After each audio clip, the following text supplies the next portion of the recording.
Vivencias.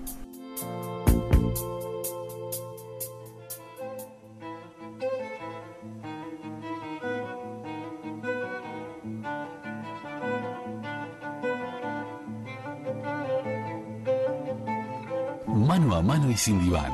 La columna de Jorge Schneiderman en Vivencias.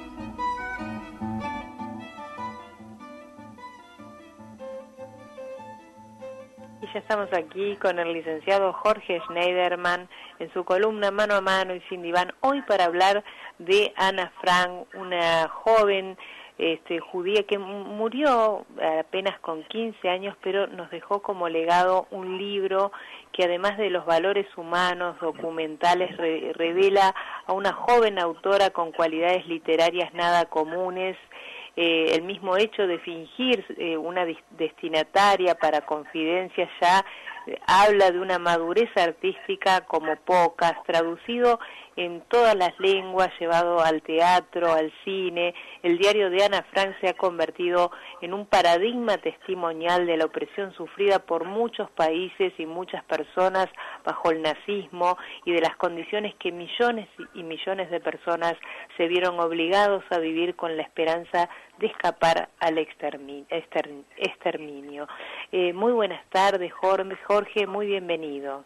Bueno, muchas gracias, Andrea. Espero, que hoy podamos recorrer por un tema, digamos, que nos convoca desde distintos ángulos, ¿no? Sí. Por lo que implica desde el punto de vista testimonial, por la riqueza de ese testimonio de vida, por el valor literario, pero por sobre todas las cosas por la dimensión humana de quien lo escribió, y más teniendo en cuenta el contexto en que fue escrito este diario, ¿no? Claro. Y la madurez, yo decía en la presentación artística de su contenido, que de alguna manera está presente también. No olvidemos que Ana Frank falleció con 15 años, muy jovencita. Exactamente, es una historia más que interesante, pero me gustaría, a los efectos de adentrarnos en el tema que hoy nos convoca, Andrea, realizar una breve contextualización histórica para poder comprender un poquito más en profundidad cuáles eran las circunstancias que debió vivir esta joven adolescente en aquellos años aciagos, ¿no? Creo que tendría bastante importancia recorrer lo que pasó durante los años que precedieron al estallido de la Segunda Guerra Mundial, ¿no? Esos momentos en que Europa fue deviniendo poco a poco en caldo de cultivo para la proliferación de regímenes ultranacionalistas que avasallaron las libertades más elementales y las convicciones democráticas de linajudos países asociados desde siempre a las más refinadas expresiones del arte y la cultura, ¿no? Vale acotar que, consumada la instauración del Tercer Reich, Hitler apuntaría implacable e impiadosamente contra los judíos alemanes en primera instancia, ¿no? Conculcando poco a poco sus derechos hasta despojarlos definitivamente de su condición de ciudadanos allá por 1935, año en que se promulgan las leyes de Nuremberg. En fin, el progresivo apartamiento de los judíos de la función pública, como mencionamos incluso en la columna pasada al recorrer la historia de Erich Fromm, ¿no? Y aparte la profusión de medidas discriminatorias dictaminadas desde entonces hasta 1938, harían suponer que lo peor aún estaba por llegar, ¿no? Uh-huh. Y vale recordar que ese mismo año, entre el 9 y el 10 de noviembre, la Noche de los Cristales Rotos marcaría el inicio de lo que podríamos decir fue la cuenta regresiva, ¿no?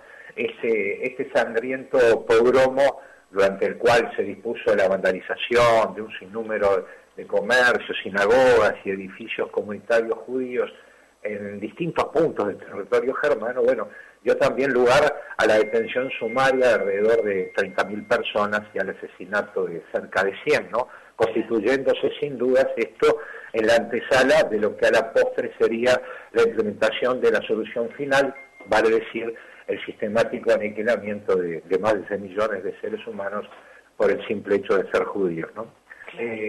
Tras la anexión de Austria, Andrea, y los Sudetes allá a finales del 38, bueno, la ofensiva expansionista nacional socialista, el nazismo, en fin, no demoraría en fagocitar gran parte del territorio europeo, ¿no? Y en efecto, con el inicio de la invasión a Polonia por parte de las tropas de la Wehrmacht, el 1 de septiembre del 39, bueno, Europa y parte del mundo se convertiría de allí en más en un enorme campo de batalla donde a la sazón perderían la vida más de 60 millones de civiles y militares, ¿no?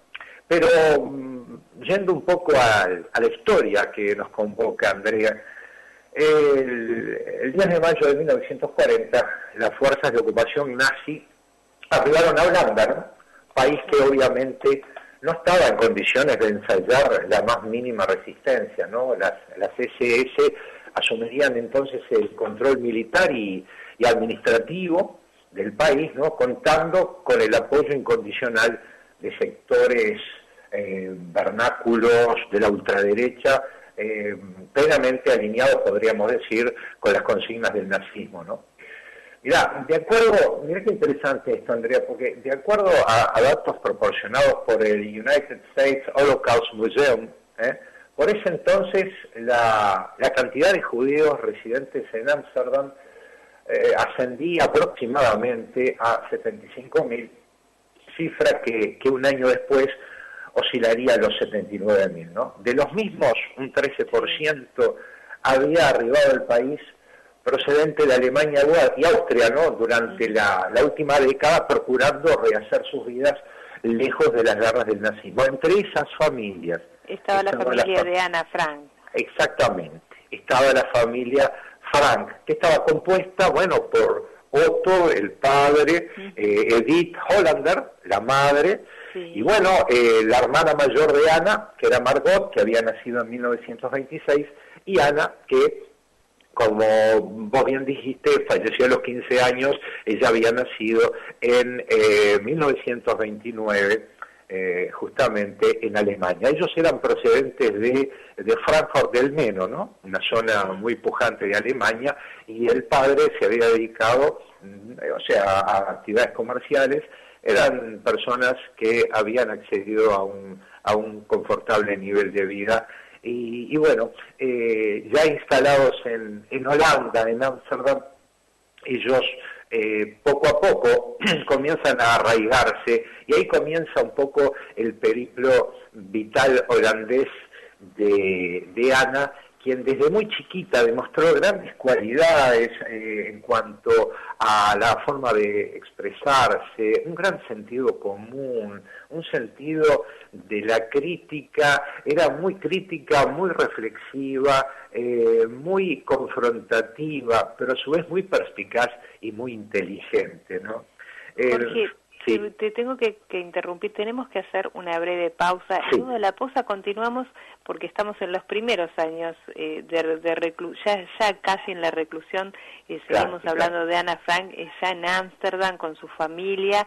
Dejamos ahí, hacemos un suspenso en esta pausa y seguimos viendo cómo transcurren esos días, porque se van a poner cada vez más oscuros, pero ella va igual a salir adelante con luz y con todo lo que ha dejado en este diario, que es maravilloso. Hacemos una breve pausa y continuamos luego de la pausa con el licenciado Jorge Schneiderman en su columna Mano a Mano sin Diván, hablando de la vida de Ana Frank hoy en Vivencias.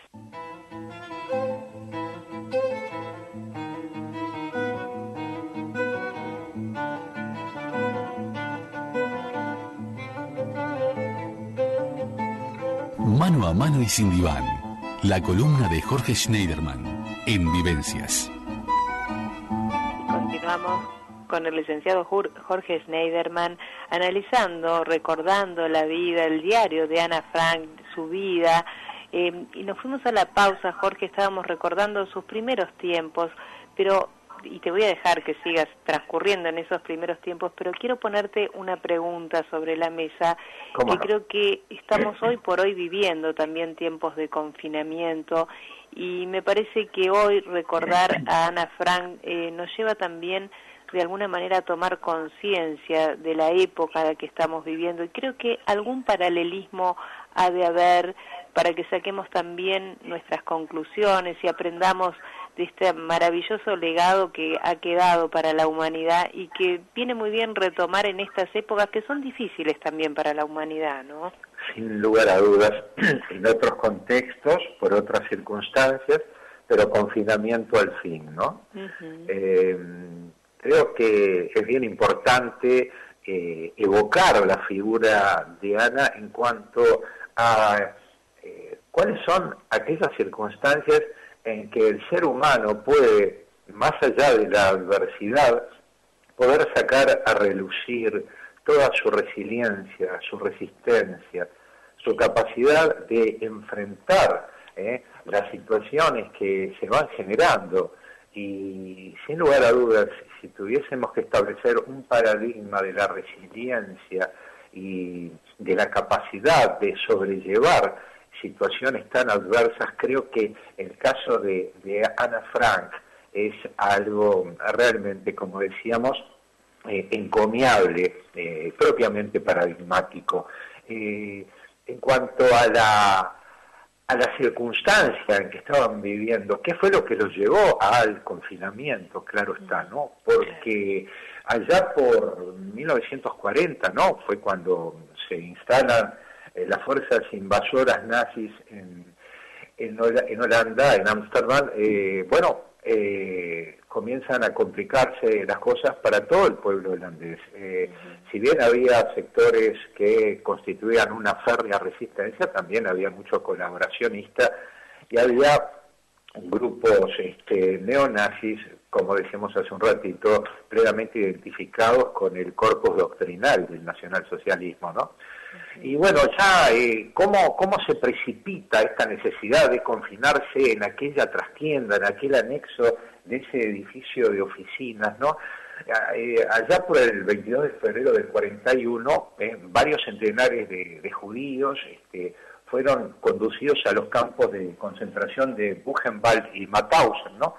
Provocando esta medida la repulsa, podríamos decir, de gran parte de los habitantes de Ámsterdam, y pocos días después se produce el inicio de una huelga convocada por el Partido Comunista y diferentes organizaciones sindicales.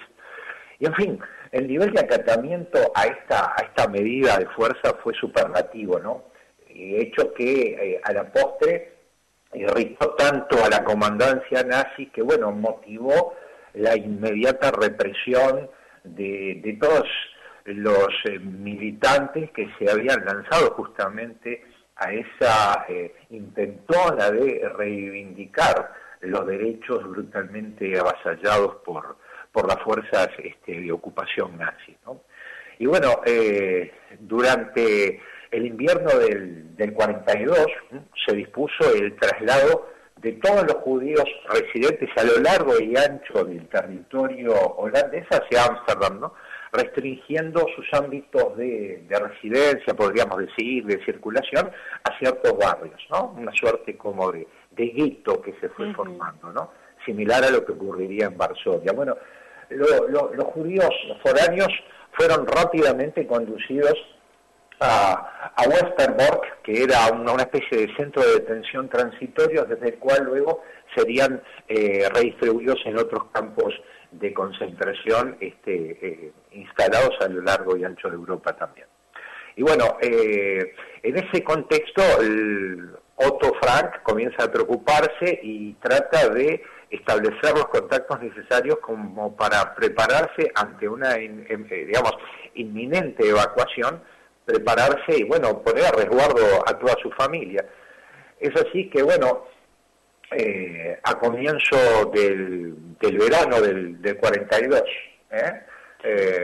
evidentemente un momento álgido de lo que estaba siendo la guerra y bueno, y toda la política expansionista y de exterminio desarrollada por el nazismo, es que bueno, ellos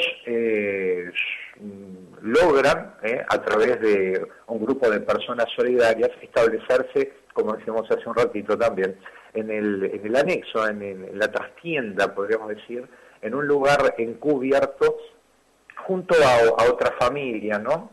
La familia que en el diario Ana los denomina Van Damme, Sí. pero que eran Van Pels, ¿no? La familia sí. Van Pels. Y bueno, y también junto a un señor de apellido Pfeffer, que era un odontólogo, y bueno, es a partir de ese verano del 42, poco después de que Ana cumpliera justamente 13 años, ahora próximamente el 12 de junio cumpliría 91, ¿no? Claro. Bueno, en ese cumpleaños el padre le había regalado un diario que ella Sí. había visto en una vidriera y bueno, le entusiasmó y el padre, entre otras cosas, le regaló ese diario. Y en fin, pasados unos días, bueno, tuvieron que confinarse, tuvieron que instalarse y ahí comienza toda esa historia, todo ese digamos, ese mare magnum de vivencias que involucran a 8 personas, o sea... 8 personas que conviven, pero lo maravilloso de esto es que ella le escribe a una amiga imaginaria, ¿no? A Kitty, que no sé si existió esa amiga o la imaginaba ella, no me quedó claro esto. Sí, sí, Kitty era el nombre que ella justamente le daba a su diario, ¿no? Era su interlocutora, ¿no? Era su Entonces era una amiga imaginaria. Claro, era su interlocutora, era la interlocutora válida para ese momento en que ella, bueno, apartada del ruido, digamos, de la cotidianidad, ella cada tantos días, a veces variando la secuencialidad en función del tiempo que disponía, ella iba poniéndole palabras a los sentimientos que la recorrían, y fíjate que no era un momento cualquiera de la vida de Ana, estamos hablando de una adolescente de 13 años, con todo lo que implica ese despertar a la vida, todos esos cambios, la niña que quedaba atrás y que estaba dando lugar al surgimiento, al desarrollo de una adolescente con todo lo que implicaba, ¿no? Las sensaciones, los sentimientos que comenzarían a aflorar, lo que sería su relación con Peter, ¿no? Justamente el hijo de los Von Pers. Ese idilio que se genera en el diario, ¿no? Sí, exactamente, ese idilio que se va construyendo de a poco, comienza como un intercambio de pareceres, un juego de miradas, intercambio de opiniones y bueno, confluyen las afinidades de ambos y sobre todo el gran apego a la vida, cada uno con sus particularidades, ¿no? Peter era un muchacho de repente más reservado, por ahí no tenía tantas inquietudes intelectuales como Ana, pero de todas maneras era un muchacho que, como seguramente pasaba con todos los adolescentes que se vieron sojuzgados por esas situaciones, bueno, apuntaban a la vida que sobrevendría luego de la guerra, ¿no? Ellos se solían reunir en un apartado que había en ese local, en esa trastienda, y solían departir horas, ¿no? Eran charlas, era un idilio platónico, pero con una alta carga emocional, podríamos decir. Emotiva.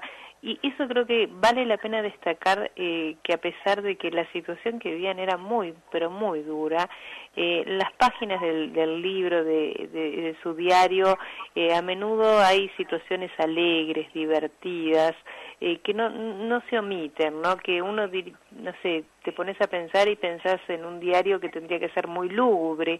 Sin embargo, creo que ahí quedan teñidas algo que ella de alguna manera en su diario señala y dice, a pesar de todo continúa creyendo en la bondad íntima del hombre. Eso lo dice Ana en su diario, Ana Frank, y creo que es la base de todo lo que está escrito allí, ¿no, Jorge? Yo creo que es muy, pero muy importante lo que acabas de decir, Andrea. El gran apego a la vida, ese amor a la vida, digamos, ella podía establecer relaciones de alteridad con los demás y más allá de los conflictos que la cotidianidad iba deparando, ella siempre trataba de extraer lo positivo, ¿no?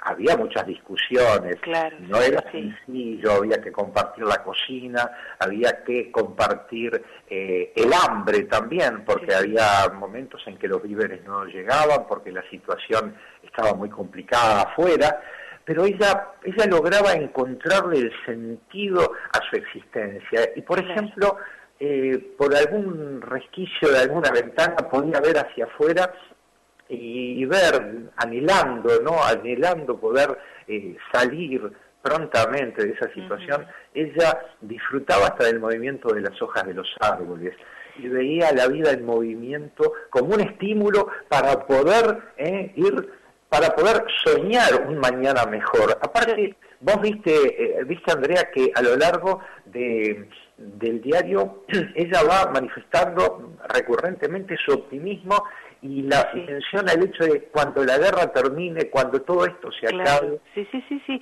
Yo te digo, yo extraje esta frase que ella dice, a pesar de todo, continúo creyendo en la bondad íntima del hombre. Creo que esa es la frase que lo marca todo, Jorge, ¿no?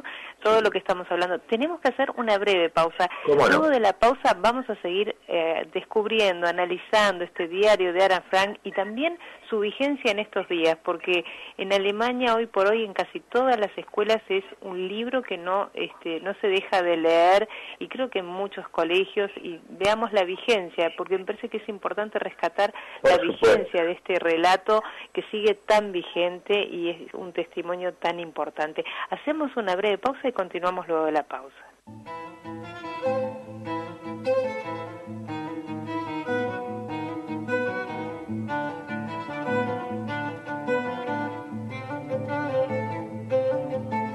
Mano a mano y sin diván, la columna de Jorge Schneiderman en Vivencias.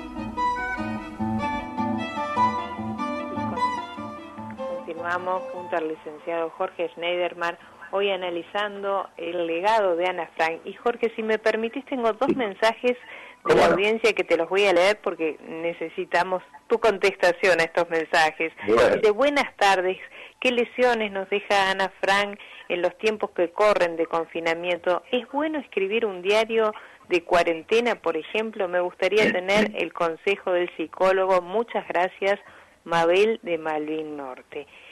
No sé si quieres contestar primero y después te leo otro más que tenemos. Bueno, por supuesto, al amable oyente le digo que siempre es bueno escribir en tiempos de cuarentena, en cualquier tiempo que sea, en cualquier lugar que sea.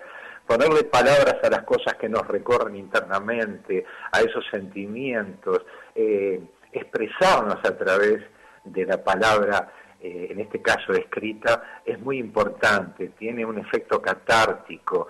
Y aparte, bueno, ¿por qué no un diario, no? ¿Por qué no dejar un testimonio para poder relativizar, transcurrido el tiempo, ver qué sentíamos, cómo pasábamos ese tiempo, ¿no? Este momento tan peculiar de nuestra historia, Andrea. Claro que sí, Jorge. Acá tenemos otro mensaje más. Bueno, le agradecemos a Mabel ese mensaje, le mandamos saludos desde el programa. Marcelo de la Guada nos dice, hola André, Jorge, después de 2 meses de estar medio encerrados y sin trabajo, algunos estamos quedando medios locos. ¿Cómo hacer para darle valor al tiempo de esta contrariedad? ¿Cómo mantener el buen humor? Saludos, Marcelo de la Guada.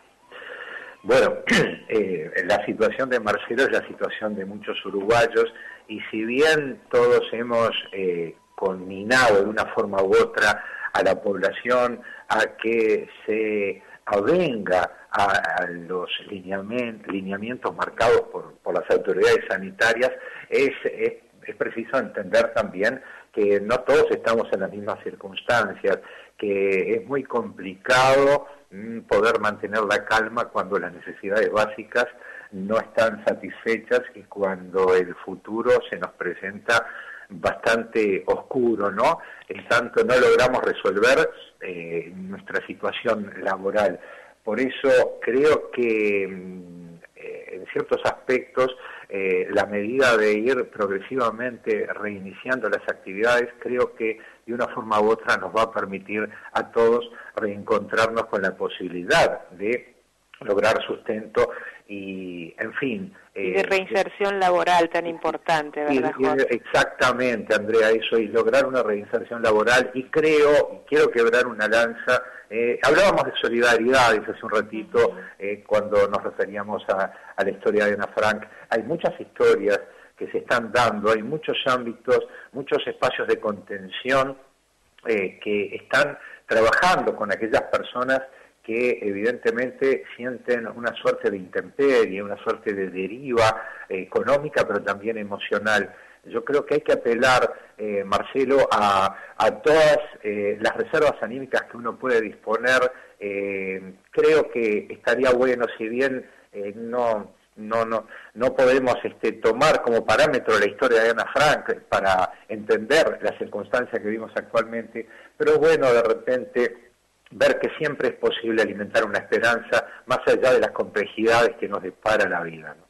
Bueno, le mandamos saludos a Marcelo y te dejo que retomes con el legado de Ana Frank, que estamos cerrando ya la columna, pero creo que es importante que cerremos como se lo merece este joven que ha sido, como yo te decía, es un legado hoy actualmente para la humanidad. Totalmente. Y para los jóvenes, para las casas de estudio, los institutos, los colegios, ¿no? Totalmente. Fíjate vos qué interesante. Mientras Ana Frank escribía su diario entre el verano del 42 y el verano del 44, en las escuelas alemanas el texto de cabecera, y bueno, también era el texto de cabecera en todos los niveles de la enseñanza en el Tercer Reich, mientras en ese momento el libro de cabecera era Mein Kampf, ¿no? Era una epítome de toda la barbarie producida, xenófoba, discriminatoria de Adolf Hitler. Esta muchachita trataba de poner en palabras lo que era su apego a la vida, ¿no? Y sobre todo la significación que cobra la libertad de hacer, sentir y pensar cuando uno se ve privado de esa posibilidad, ¿verdad, Andrea? Uh-huh. Y creo que el mensaje que nos transmite Ana es que el sentido último de la existencia reside justamente en esas pequeñas cosas que ella nos detalla, ¿viste? En esos momentos cuando se pone a pelar chauchas con la madre o con la señora Van Damme, que es como la llaman en el libro, y tienen esas diferencias y discute, pero siempre tratando de encontrar el sentido a la vida en esas pequeñeces que también reparábamos en ello cuando hablamos sobre la obra de Serrat, ¿te acordás? O sea, esas pequeñas cosas que sustancian nuestras vidas y que le dan sentido a nuestro propósito vital, ¿no? Y creo que el destino que corrió Ana debe ser, más allá de todo el legado, de todo lo que nos cuenta, una alerta, ¿no? Y ver cómo en circunstancias tan complejas es posible emerger a una nueva realidad, más allá, en ese caso, del odio, de los avatares de la guerra. Sí, pero ¿no? También no olvidar, creo también algo, no sé, leo entre líneas, no olvidar los atroces crímenes de lesa humanidad que cometió el nazismo, que de alguna manera quedan testimoniados también en este libro, ¿no? Sin lugar a dudas. Fíjate que estamos hablando de que durante el proceso que los nazis eufemísticamente dieron en llamar la solución final, fueron sistemáticamente masacrados 6 millones de personas, justamente por el hecho de ser judíos, más allá de otros tantos millones de personas que pertenecían a otras minorías, testigos de Jehová. Y la propia Ana Frank moría en un campo de concentración. Por supuesto, a eso justamente vamos a llegar a ese punto ahora, cerrando la columna. O sea, muchas minorías, gitanos, homosexuales, disidentes, personas militantes de partidos de izquierda, fueron literalmente masacrados en todo el entramado de campos de concentración establecidos por el Tercer Reich a lo largo y ancho de toda Europa, ¿no? Y bueno, creo que es bueno recordar también un poco a modo de colofón que el 4 de agosto de 1944 llegaron agentes de la SS a la casa donde ellos estaban ocultos y fueron detenidos, ¿no? Los 8 fueron detenidos, fueron conducidos a un destacamento policial, luego a un campo de tránsito para luego ser derivados hacia Auschwitz. Precisamente Ana y Margot, su hermana, fallecen a comienzos de marzo del 45, víctimas de la fiebre tifoidea. Y bueno, su madre también perece, y quien se salva es el padre, es Otto, quien tras finalizar la guerra retorna a la casa, y las personas que habían muy solicitamente ayudado a que ellos permanecieran ahí, bueno, le entregaron el diario, ¿no? Lo que Kitty a partir de ese momento le iba a contar al mundo acerca de lo que fue la peripecia vital de esta joven que hoy por hoy, como bien decís, nos transmite todo su legado en más de 70 idiomas. En Alemania es un libro, obviamente, que se aplica en todos los niveles de la enseñanza, y creo que es un ejemplo de vida a seguir, y también una cabal demostración de que en estos tiempos críticos, en que a veces parece que se nos oscurece el panorama y que comienzan a cernirse sobre nosotros oscurísimos nubarrones de desdicha, creo que debemos apostar a esas reservas que todos de una forma u otra tenemos, y bueno, enfrentar, arremeter contra, de repente, contra el pesimismo o contra esa realidad que a veces insiste en castigarnos, y bueno, entender que también para nosotros hay un mañana posible, un mejor mañana, y bueno, no perder las esperanzas, Jorge. No perder las esperanzas, y por sobre todas las cosas entender que el ser humano, más allá de sus complejidades, siempre encuentra los caminos para emerger a una vida mejor. Ha sido un inmenso placer como todos los martes, Jorge. Nos vamos a reencontrar el próximo martes. Muchísimas gracias. Muchas gracias a todos. Un abrazo para todos. Hasta pronto. Muchas gracias. Hacemos una breve pausa y luego de la pausa continuamos aquí por Vivencias. Vivencias.